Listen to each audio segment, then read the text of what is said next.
मालकानगिरी जिला सीमांत छत्तीसगढ़ राज्य में एक अभावनीय घटना घटी। विफल प्रेमिक पार्सल बोमा विस्फोरण में प्रेमिकार बर सहित बर भाईर मृत्यु घटी बेले अन्य 2 जण आहत होती। विवाह उत्सव में विफल प्रेमिक देइथिबा उपहार होम थिएटर विस्फोरण घटी एथिरे नवविवाहिता बर और बर भाई मृत्युवरण करछन्ति।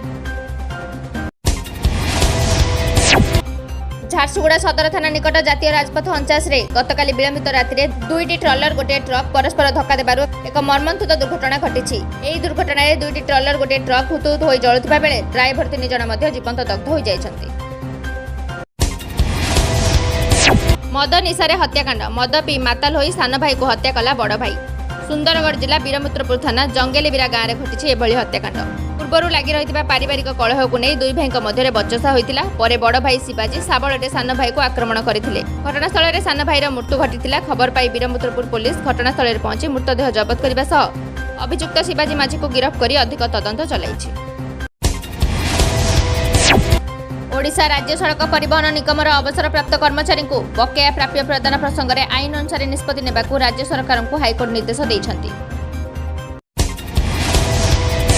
ओडिया जातिर आत्मा श्री जगन्नाथ को समर्पित नाटक आहे नील शैल देखि भावविहल होइछन्ति दर्शक।